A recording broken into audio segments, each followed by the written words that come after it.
Saya ucapkan salam kasih karunia yang berlimpah-limpah bagi saudara semua yang hari ini boleh hadir ibadah bersama-sama di gereja Tuhan, Jemaat Kabar Baik, maupun Bapak Ibu Saudara yang saat ini berada di rumah menikmati firman Tuhan bersama-sama dengan kami.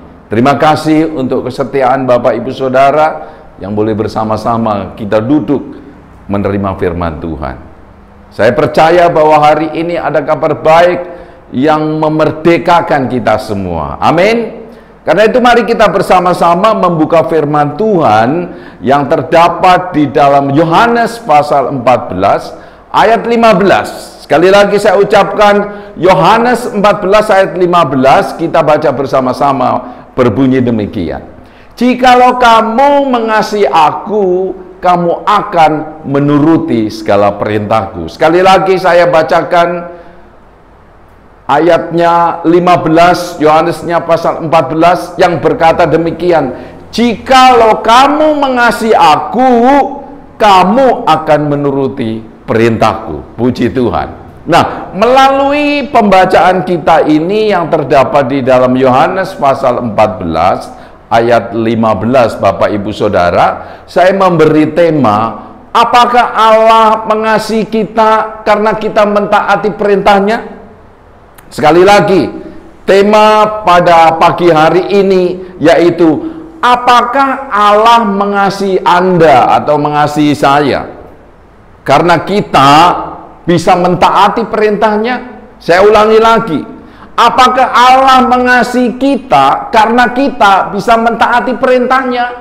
Bapak Ibu Saudara semuanya, kita sering mendengar ya, untuk bisa mendapatkan kasih Allah, untuk bisa mendapatkan perkenanan dari Allah, sering kita dengar syaratnya kita harus memenuhi ketaatan seluruh perintah Allah. Betul? Seringkali kita mendengar seperti ini. Di mana saja banyak kita dengar perkataan seperti ini. Kalau kita mau mendapatkan kasih Allah, kalau kita mau mendapatkan perkenanan dari Allah, maka syaratnya kita harus memenuhi ketaatan seluruh perintah Allah. Apalagi kalau kita membaca ayat ini dengan terbalik. Misalnya seperti ini, kamu akan menuruti segala perintahku jikalau kamu mengasihi aku. Asal ayatnya adalah, jikalau kamu mengasihi aku, kamu akan menuruti segala perintahku. Lalu kalau dibalik bunyinya demikian, kamu akan menuruti segala perintahku jikalau kamu mengasihi aku. Nah, saudara perhatikan, seolah-olah kasih Allah kepada kita bersyarat. Jadi karena itu saya membuat topik pada pagi ini adalah, apakah Allah mengasihi kita karena kita bisa mentaati seluruh perintahnya? Saudara perhatikan. Mari kita renungkan sejenak. Bayangkan kalau hukum Taurat saja ada 613, ditambah perjanjian baru bisa 1000 lebih. Mampukah kita mentaati semua itu? Tentu saja tidak. Betul? Nah, kalau begitu bagaimana kita bisa mendapatkan kasih Allah? Bagaimana kita bisa mendapatkan perkenanan Allah dengan jumlah hukum yang kita tahu sebanyak itu? Dan kalau kita, Bapak Ibu Saudara, hanya gagal satu saja hukum, maka itu berarti kita gagal semua. Artinya tidak mungkin kita bisa mendapatkan perkenanan dari Tuhan. Tidak mungkin kita mendapatkan kasih dari Tuhan. Nah, Bapak Ibu Saudara, pertanyaannya, kalau sampai seperti itu, di manakah kasih karunia bagi kita? Di manakah perkenanan bagi kita? Di manakah kasih yang berlimpah-limpah itu untuk kita? Kalau memang seperti itu, kita harus mentaati semua peraturan, kita harus mentaati semua keinginan Tuhan. Bagaimana kita bisa menyelesaikan semuanya? Mari kita baca sekali lagi Yohanes 14 ayatnya 15. Apa maksudnya ayat ini? Jikalau kamu mengasihi aku, kamu akan menuruti segala perintahku. Jadi seperti apa menuruti perintah Allah itu sebenarnya? Karena itu mari kita buka Yohanes pasal 15 ayat 9. Mari kita bersama-sama dengan seksama kita memperhatikan ayat ini baik-baik. Yohanes pasal 15 ayat 9 bunyinya seperti ini. Seperti Bapa telah mengasihi aku, demikianlah juga aku telah mengasihi kamu. Tinggallah di dalam kasihku itu. Bapak Ibu, saya bacakan dengan seksama. Bunyinya seperti ini. Seperti Bapa telah mengasihi aku. Aku di sini yang dimaksud Yesus. Karena ayat ini diucapkan sendiri dari bibirnya Tuhan Yesus kepada jemaat, kepada orang-orang yang hadir pada waktu itu. Seperti Bapa telah mengasihi aku, mengasihi Yesus, katanya. Demikianlah juga aku, yaitu Yesus, telah mengasihi kamu. Lalu Tuhan Yesus bilang gini, tinggallah di dalam kasihku itu. Jadi melalui pembacaan Yohanes pasal 15 ayat 9 ini saya melihat ada 3 kebenaran. Yang pertama berbunyi seperti ini. Seperti Allah Bapa mengasihi Yesus. Lalu yang kedua, demikianlah aku Yesus mengasihi kamu, mengasihi kita dengan kasih Allah. Lalu yang ketiga saya dapatkan, tinggallah di dalam kasih Allah yang mengasihi aku, yaitu Yesus. Amin. Sekali lagi saya ulangi dari pembacaan Yohanes pasal 15 ayat 9 ini saya mendapatkan 3 kebenaran. Yang pertama, Tuhan Yesus mengatakan demikian, seperti Allah Bapa mengasihi Yesus. Yang kedua, demikianlah aku Yesus mengasihi kalian, mengasihi kita dengan kasih Allah. Yang ketiga, tinggallah di dalam kasih Allah yang mengasihi aku, yaitu Yesus. Haleluya. Bapak Ibu Saudara perhatikan baik-baik. Menjadi pertanyaan buat kita, bagaimana Allah Bapa mengasihi Yesus sebagai manusia? Ingatlah baik-baik peristiwa itu, Bapak Ibu Saudara, yang terjadi pada waktu itu Yesus sebagai manusia 100%, sebagai anak Allah. Nah, pertanyaannya sekali lagi, bagaimana Allah Bapa mengasihi Yesus pada waktu itu sebagai manusia? Nah, untuk itu mari kita buka yang terdapat di dalam Matius 3 ayat 17. Kita baca bersama-sama. Matius 3 ayat 17 berbunyi demikian. Lalu terdengarlah suara dari surga yang mengatakan, inilah anakku yang kukasihi, kepadanyalah aku berkenan. Bapak Ibu Saudara, peristiwa ini terjadi, pernyataan Allah di ayat ini terjadi pada saat setelah Yesus dibaptis dan keluar dari air. Maka terdengar suara, inilah anakku. Allah berkata kepada semua orang yang hadir di dalam baptisan di sungai Yordan itu. Dia katakan demikian, inilah anakku, yaitu Yesus Kristus, yang kukasihi, kepadanya aku berkenan.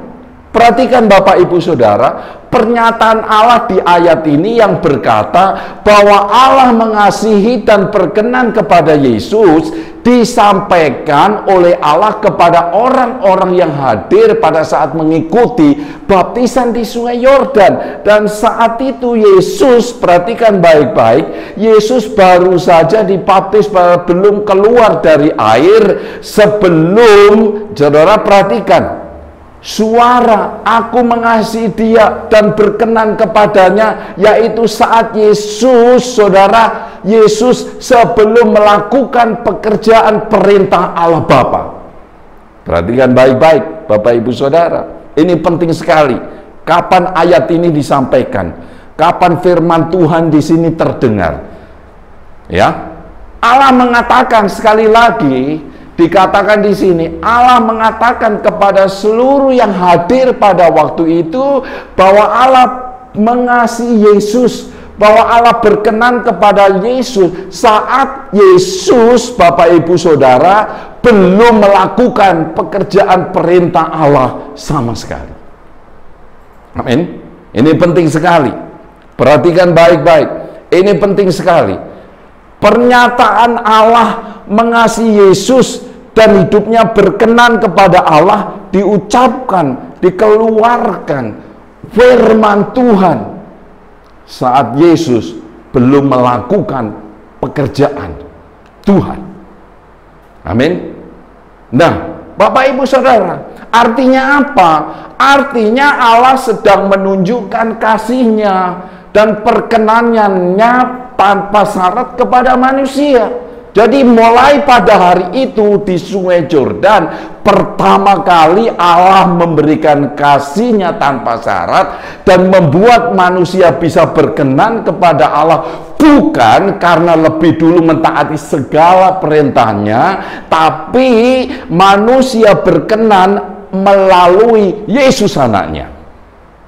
Kemudian Yesus berkata bahwa hari ini apa yang kau dengar dan kau lihat dari Allah Bapa sendiri, ialah bagaimana Allah Bapa lebih dulu mengasihi aku, Yesus, sebelum aku menuruti perintahnya. Demikianlah, kata Yesus, seperti itulah aku, Yesus, lebih dulu mengasihi kamu sebelum kamu melakukan segala perintah-perintahku.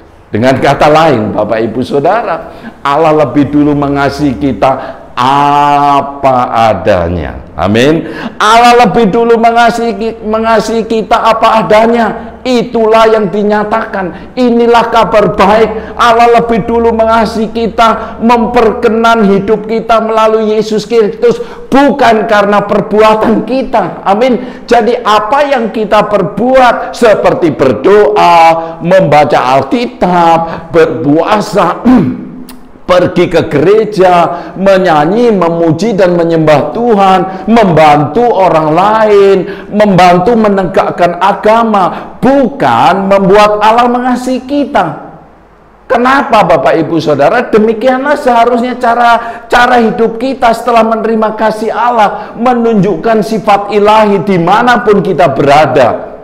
Amin. Lagi pula Allah tidak pernah kehabisan kasih-Nya, apalagi kekurangan kasih-Nya kepada kita, sehingga kita bisa menambahkan kasih Allah dengan segala perbuatan baik kita kepada sesama. Kasih Allah tidak pernah pudar kepada kita. Kita baca di dalam Yohanes pasal 3 ayat 16 yang mengatakan demikian, karena begitu besar kasih Allah akan dunia ini, sehingga Ia telah mengaruniakan anaknya yang tunggal, supaya setiap orang yang percaya kepadanya tidak binasa, melainkan peroleh hidup yang kekal. Lihat baik-baik dalam ayat ini.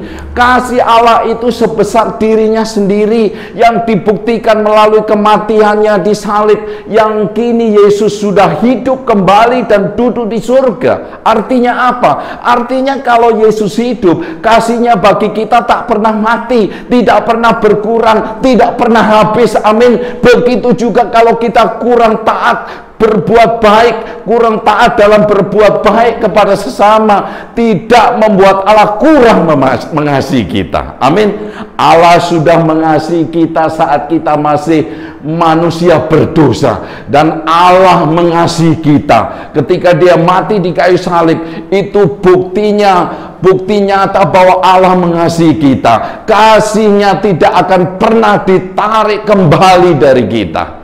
Amin. Mari coba lihat Roma pasal 11 ayat 29 berkata demikian, sebab Allah tidak menyesali kasih karunia-Nya dan panggilannya. Itu terjemahan dalam terjemahan baru Roma 11 ayat 29. Saya ulang lagi, berkata demikian, sebab Allah tidak menyesali kasih karunia dan panggilannya. Mari kita lihat versi bahasa Indonesia sehari-hari mengatakan demikian dalam kitab Roma 11 ayat 29. Sebab kalau Allah memilih orang dan memberkati orang itu, Allah tidak pernah menarik kembali apa yang telah dibuatnya. Puji Tuhan. Lihat baik-baik, kasih Allah itu kekal kepada kita, tidak bergantung dari ketaatan kita.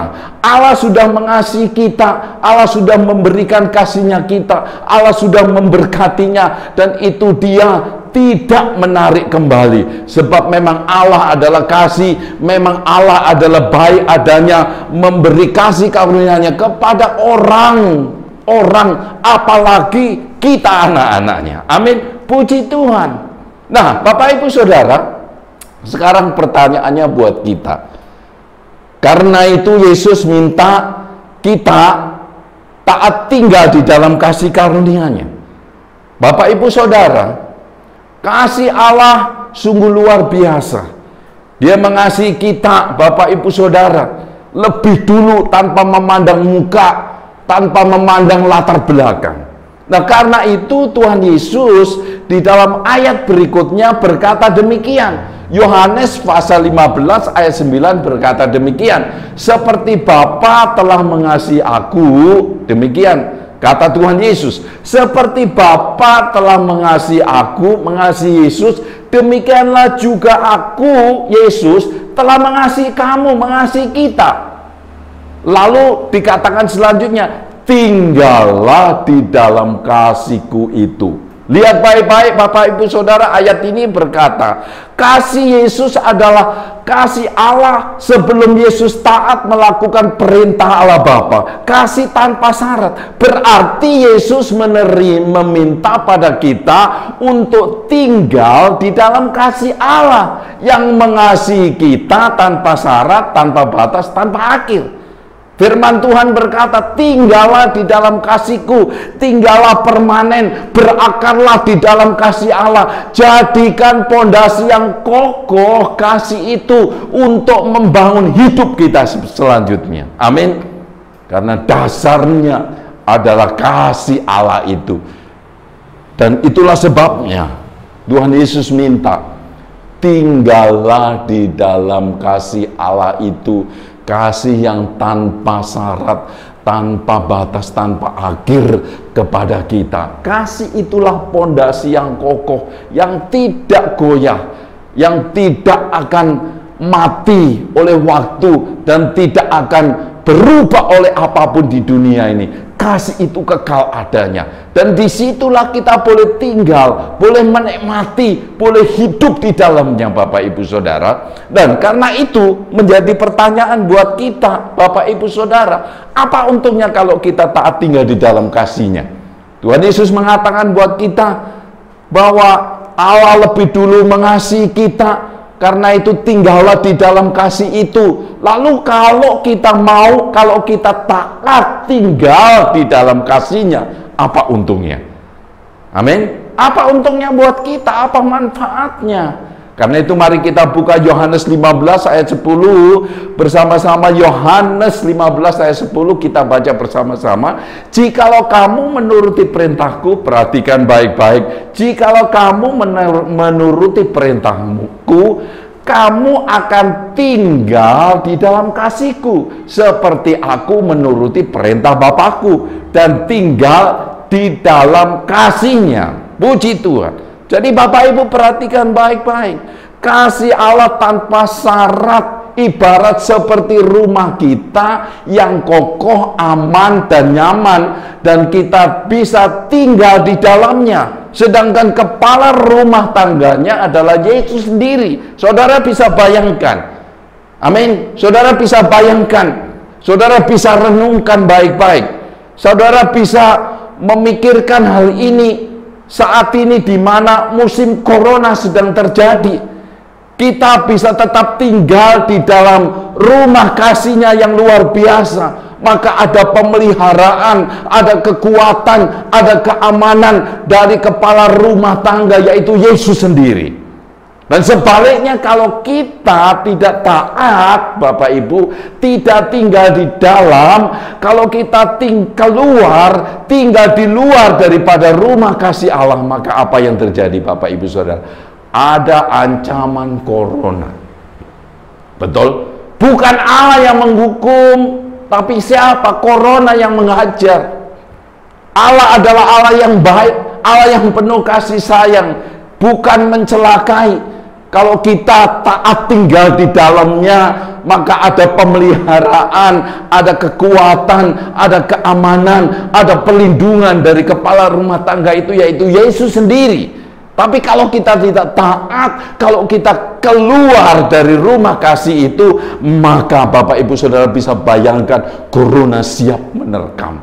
Corona siap meropek-ropek. Bukan Allah yang menghukum, bukan Allah yang memberikan sakit penyakit karena ketidaktaatan. Saya mau kasih contoh begini Bapak Ibu. Saya punya anak perempuan, ya. Saya punya anak. Bapak Ibu, satu kali, saudara, saya pergi ke suatu tempat. Nah, sebelum ke tempat itu, saya harus menyeberangi jalanan. Ya. Nah, saudara tahu di jalan raya tentunya banyak mobil, banyak kendaraan. Begitu senangnya anak saya bisa berjalan-jalan dengan saya, Bapak Ibu Saudara. Begitu senangnya dia akan pergi ke satu tempat itu, karena tempat itu adalah tempat tujuan yang dia harapkan mendapatkan sesuatu. Maka dia begitu semangat untuk menyeberang jalan. Tapi tiba-tiba ada mobil jalannya begitu kencang, begitu laju. Kemudian spontan Bapak Ibu Saudara, segera saya memegang tangannya, menghalangi dia untuk dia tidak menyeberang, menghalangi dia untuk tidak ditabrak mobil itu. Perhatikan baik-baik. Saudara, saya orang tua jasmani dunia. Dan perhatikan baik-baik. Tuhan Yesus sebagai Bapa rumah tangga kita, sebagai orang tua yang penuh kasih sayang Bapak Ibu Saudara, pasti tidak akan membiarkan kita ditabrak oleh kendaraan. Pasti tidak akan membiarkan kita. Selama kita bersama-sama dengan Dia, ada perlindungan, ada keamanan, ada kekuatan. Amin. Haleluya, itulah yang Allah mau berikan kepada kita. Itulah sebabnya Allah mau kita boleh tinggal di dalam kasih-Nya. Amin. Supaya ada apa? Ada pemeliharaan, ada kekuatan, ada keamanan, ada Tuhan, berkat-berkat dari Allah Bapa kita. Amin. Luar biasa. Tuhan mau kita menikmatinya. Karena itu pada siang hari ini saudara, kesimpulannya dengarkan baik-baik. Allah mengasihi kita bukan karena ketaatan kita, tapi Allah lebih dulu mengasihi kita melalui Yesus Kristus. Dan Allah mau supaya kita tinggal tetap di dalam kasih Yesus dan menjadikan kasih Allah kita, yaitu rumah tinggal kita. Kasih Allah ibarat rumah kita dan Yesus sebagai kepala rumah tangganya. Keuntungannya Bapak Ibu Saudara bagi orang yang tinggal menetap di dalam kasih-Nya adalah Yesus sebagai kepala rumah tangga dengan kasih-Nya memberi pemeliharaan, memberi perlindungan dan memberi kekuatan kepada kita yang percaya dan tinggal di dalam kasih-Nya. Amin. Puji Tuhan. Mari kita berdoa. Mari kita berdoa.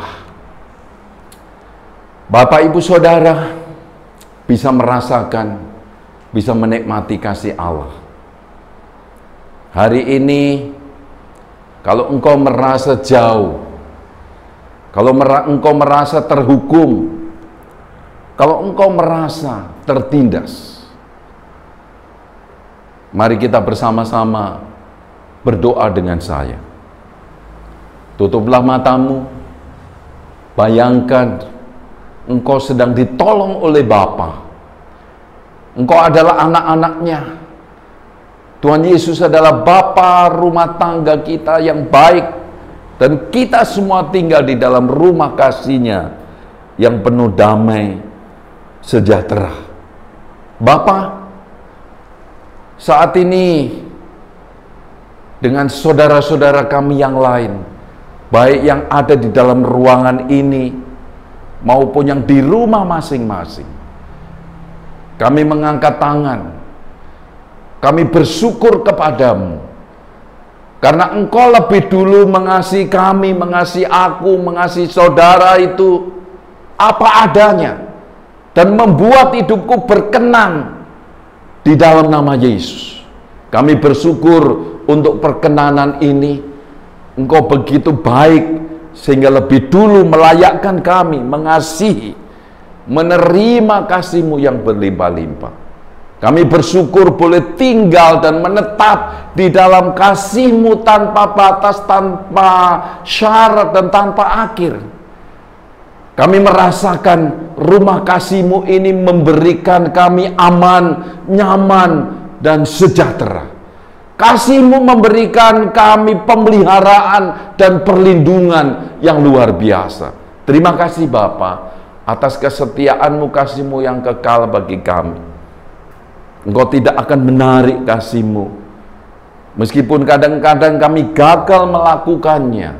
Tapi Tuhan tidak melihat kegagalan kami. Tuhan melihat kami sempurna seperti melihat Tuhan Yesus sendiri. Karena itu kami masih dilayakkan untuk menerima kasih-Mu terus-menerus. Kami bersyukur untuk anugerah-Mu. Di dalam nama Yesus kami berdoa. Amin. Puji Tuhan, Bapak Ibu Saudara. Alami kasih karunia yang berlimpah-limpah.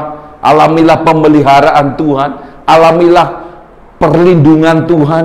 Alamilah penyediaan Tuhan, yaitu Allah Bapamu. Alamilah kasih-Nya yang selalu baru setiap hari, yang mengalir, yang berlimpah-limpah bagi Bapak Ibu Saudara dimanapun berada. Tuhan Yesus mengasihi-mu. Sampai jumpa ibadah berikutnya. Haleluya. Tuhan memberkati. Amin.